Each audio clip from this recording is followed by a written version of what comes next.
Hello, this video is for the Libra Divine Feminine that is in a twin flame connection. It is a general reading, so take what resonates, leave the rest. Some of it might be for you, some of it might be for someone else. You could even be a divine masculine watching because your feminine is a Libra. You could be a Libra that is a sun Libra, moon Libra, rising, or Venus Libra. Regardless, I'm grateful that you're here. If twin flame readings are your thing and zodiacs are your thing and you like this video, feel free to hit the subscribe button. It will notify you, and the little bell. It will notify you when new videos are posted. Okay. Whoops. Overall energy, of the connection. We have a timeout, okay, but it is a 32, which tells me that there's sort of a timeout between the two of you so that change can happen without interference, without human interference, without the protective ego interference, right? We have change happening, but it's happening on an energetic level, and it could be things that are showing up in your physical life, like in your the human aspect of your life, that are coming up for clearing, that you don't want your divine counterpart or your divine masculine to be triggering for you, right? Or you don't want to be triggering for them.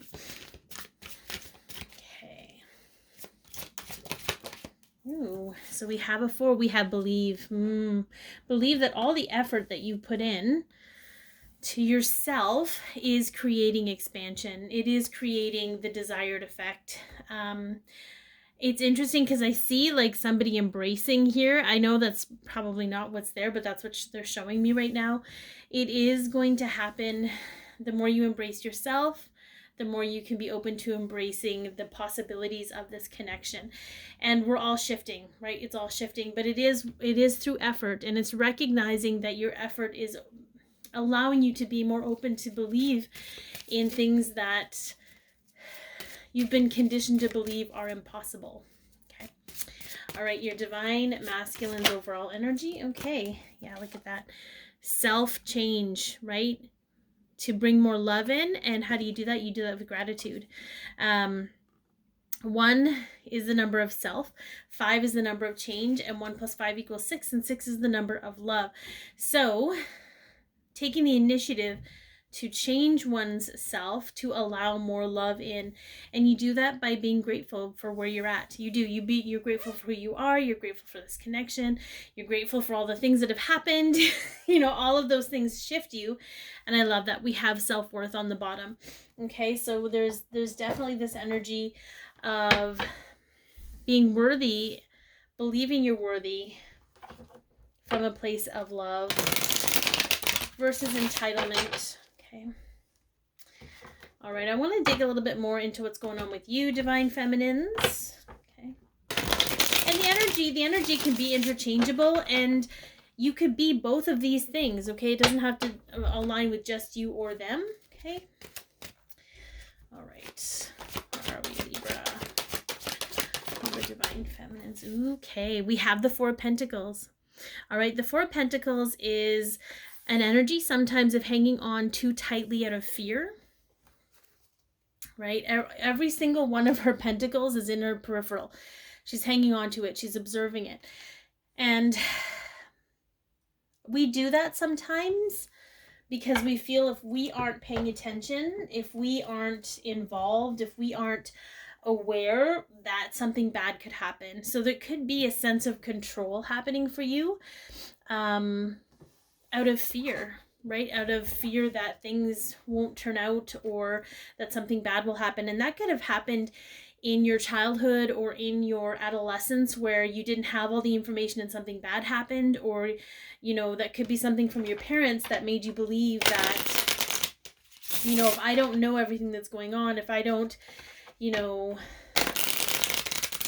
involve myself with everything that's going on, I don't want to be blindsided. I don't want something bad to happen. I need to know that I made the most effort out of it, so that if things happen, I can't be blamed, kind of energy. And this could be a very select group, but it could have to do with those who need to know. If you need to know what's happening, it could be just out of a place of trying to make yourself feel safe or feel better about the unknown, right?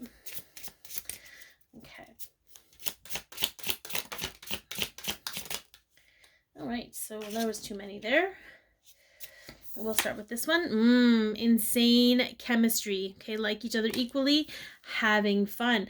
It's almost like that's what the connection could and should be for you if that's what you want, but it could be that. But when we hang on too tightly out of fear, we don't allow the fun stuff to come through. We're always watching, we're always waiting, we're always, worrying.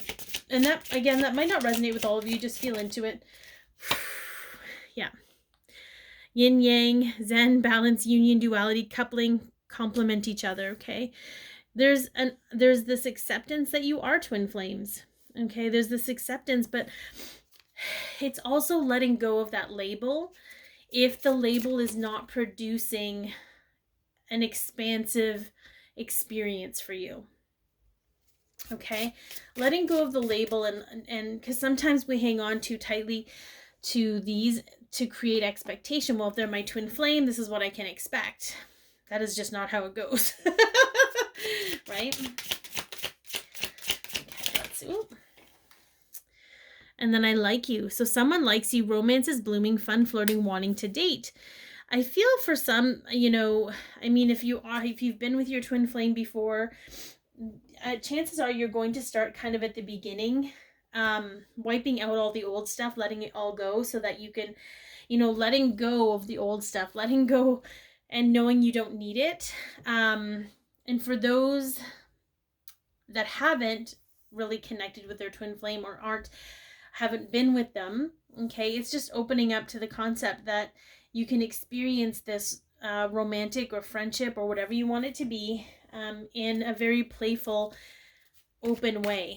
Okay, it's gonna be interesting to try and let that go, but it's important that you let it go as best as you can, and just be open. And I think that's probably what the timeout is. Some of you might even feel like you don't even want to have anything to do with the connection. You're kind of here to check things out and be like, what's going on? Does this resonate? And that's totally fine too. It's anytime we tap out, anytime we take a step back, we're recalibrating and we're realigning with our own personal energy in this journey. Sometimes people have certain beliefs about the twin flame connection that won't resonate with you because you have to create your own beliefs around it. Okay, so I asked for the divine masculine's energy. We do have Scorpio. They could have Scorpio in their chart, but it's the 8 of Cups. So it's an energy of walking away from something. We do have the 9 of Wands, and that's sort of a defensive energy. So they could be trying to walk away from their normal reactions to things, and where they might be defensive, or feel like they need to fight for themselves. Like there could be something around that they're walking away from. Again, it's just old conditioning. We're all healing that as a collective. Look at that. Yeah. So we have the Phoenix, but what came out with the Phoenix? The Grim Reaper. So if they were in a relationship, the relationship that they were in could be over, but it was meant to be a part of their life so they could grow and transform. All right, there was some kind of lesson that needed to be learned here and what have you. So I'm going to move these in so you guys can see them a bit better. Things are a little bit off center, and then we have the Phoenix, right? So new phase, transformation, rekindle, growth, changed mind. So perhaps where they thought, this is another thought pattern, perhaps where they thought the connection may be dead, they're now looking at it through new eyes. Okay, they're now realizing what was happening with the connection. So it's a whole other growth. Oh yeah, look at that.